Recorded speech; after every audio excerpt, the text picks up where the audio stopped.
پیکا act ترمیمی ordinance کے خلاف Balochistan high court میں آئینی درخواست جمع کرا دی گئی۔ پیکا ترمیمی آرڈیننس کے خلاف درخواست بلوچستان بار کونسل اور بلوچستان یونین آف جرنلسٹ کے رہنماؤں نے deputy registrar high court Hafeez ur-Rahman حجک کے پاس جمع کرائی۔ ہائی کورٹ میں جمع آئینی درخواست میں پیکا ایکٹ ترمیمی آرڈیننس کو چیلنج کیا گیا۔ درخواست جمع کرانے سے قبل میڈیا سے بات چیت میں chairman executive committee Balochistan bar council راہب بلیدی کا کہنا تھا کہ پیکا ایکٹ ایک کالا قانون ہے جو کہ آزاد صحافت پر حملے کے مترادف ہے۔ آج چونکہ آپ صحافی حضرات کو آپ کے علم میں ہے کہ پاکستان کے اندر یہ جو کالا قانون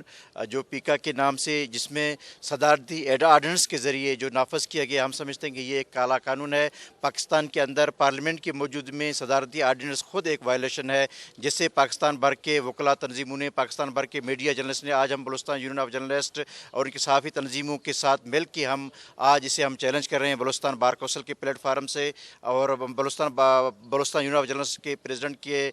نام سے ہم نے آج اس کو چیلنج کیا ہے، بلوچستان ہائی کورٹ میں چیلنج کیا۔ ہم سمجھتے ہیں کہ یہ جو قانون ہے یہ ایک کالا قانون ہے، یہ آزاد صحافت کے اوپر حملہ ہے، اور اسے بلوچستان کے عوام نے، بلوچستان کے وکلاء نے، بلوچستان کے صحافی تنظیموں نے، ہم سب نے اس کو مسترد کر دیا ہے، اور ہم بلوچستان ہائی کورٹ سے بھی ہم یہ امید رکھتے ہیں کہ انشاءاللہ وہ ہمارے کیس کو سنوائی کریں گے، اور اس کالا قانون جو کہ آئین سے متصادم قانون ہے، ہم اسے رد کرتے ہیں۔ ان کا یہ بھی کہنا تھا کہ اس قانون کو بلوچستان کی عوام، صحافی اور وکلا برادری نے مسترد کر دیا ہے۔ اس موقع پر صدر BUJ عرفان سعید کا کہنا تھا کہ پیکا ایکٹ آرڈیننس کا اقتدام حکومت نے جلد بازی میں اٹھایا ہے، یہ قانون میڈیا کی آواز دبانے کی کوشش ہے۔ میں سب سے پہلے بلوچستان بار کونسل کا شکریہ ادا کرنا چاہتا ہوں کہ جو ہمارے ساتھ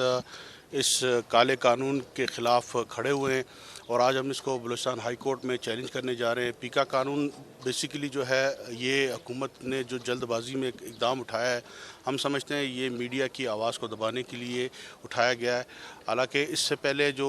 ڈیفرمیشن کا جو ایک لاز موجود ہیں، اگر اس پر ہی صحیح معنوں میں اگر عمل درآمد ہو جائے تو میں سمجھتا ہوں کہ یہ نوبت ہی نہ آئے۔ انہوں نے مزید کہا کہ حکومت کو میڈیا پر کی جانے والی تنقید برداشت نہیں ہو رہی۔